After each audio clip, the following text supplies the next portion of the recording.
Hello everyone, welcome to Double Academy. पहा, DMER मध्ये 1101 पदांसाठी जी काही भरती प्रक्रिया सुरू झालेली आहे त्या रिगार्डिंग एक शुद्धीपत्रक देखील डिक्लेअर झालेलं आहे। या व्हिडिओमध्ये आपण त्याची डिटेल इन्फॉर्मेशन जी आहे ती पाहणार आहोत। ते पाहण्याआधी पहा, DMER चे जे काही वेकन्सीज आलेले आहेत त्यामध्ये डिफरंट पोस्ट आहेत।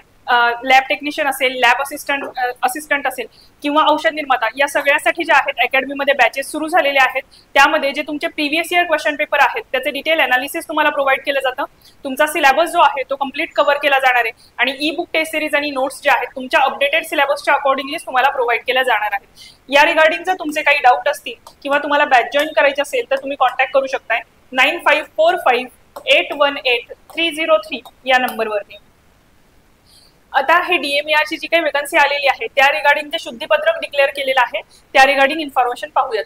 बघा, पदभरती जाहिरात शुद्धीपत्रक, या शुद्धीपत्रकामध्ये जे काही टेक्निकल आणि नॉन टेक्निकल पोस्टसाठी जी काही वेकन्सी आलेली आहे त्या रिगार्डिंग हे शुद्धीपत्रक जे आहे ते डिक्लेअर केलेलं आहे। आणि पहा, यामध्ये हे शुद्धीपत्रक जे आहे सविस्तर जाहिरात 17/6/2025 म्हणजे 17 जून 2025 रोजी www.mededu.in या वेबसाईटवरती डिक्लेअर केलेली होती।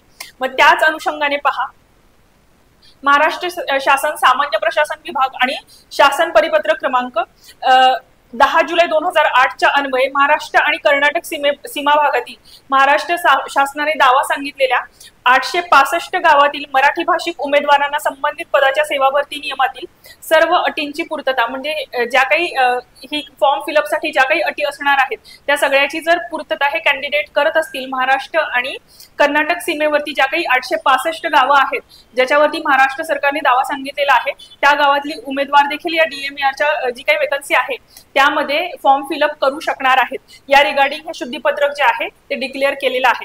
बघा, या नियमातील सर्व अटींची पूर्तता ते करीत असल्यास उमेदवार त्या संबंधित पदासाठी अर्ज करू शकणार आहेत। त्यासाठी संबंधित मराठी भाषिक उमेदवारांनी ते महाराष्ट्र शासनाने दावा केलेल्या 865 गावातीलच रहिवासी असल्याबाबतचा त्यांच्या वास्तव्याचा सक्षम प्राधिकरणाचा विहित नमुन्यातील दाखला सादर करणे आवश्यक आहे। म्हणजे महाराष्ट्र शासनाने दावा केलेले जे काही 865 गावे आहेत त्यातलेच तुम्ही रहिवासी असाल याचं प्रूफ जर तुमच्याकडे असेल तर तुम्ही देखील ही जी काही DMER ची वेकन्सी आलेली आहे त्यासाठी फॉर्म फिलअप करू शकताय। ठीक आहे, तर ही इन्फॉर्मेशन जी आहे हे शुद्धीपत्रक जे आहे ते यांनी डिक्लेअर केलेलं आहे। तर बघा, DMERच्या जे काही वेकन्सी आलेल्या आहेत त्या रिगार्डिंग जे शुद्धीपत्रक डिक्लेअर केलेलं आहे त्या रिगार्डिंग इन्फॉर्मेशन आपण पाहिलेली आहे। त्यानंतर पहा, अकॅडमीमध्ये जे काही ANM आणि JNM आहे या ज्या पोस्ट असतात, बऱ्याचशा महानगरपालिकामध्ये सतत त्याची वेकन्सीज येत असते। त्या रिगार्डिंग बॅचेस जे आहेत ते सुरू झालेले आहेत आणि त्यामध्ये देखील जो तुमचा अपडेटेड सिलेबस आहे त्या अकॉर्डिंगली सिलेबस कव्हर केला जातो। ई बुक नोट्स आणि टेस्ट सिरीज ज्या आहेत तुमच्या अपडेटेड सिलेबसच्या अकॉर्डिंगलीच प्रोव्हाइड केल्या जातात। पहा, DMER ची जी काही वेकन्सी आहे त्या रिगार्डिंग इन्फॉर्मेशन आपण या व्हिडिओमध्ये पाहिलेली आहे। आणखी काही अपडेट असल्यास लवकरात लवकर तुमच्यापर्यंत पोहोचवण्यात येईल।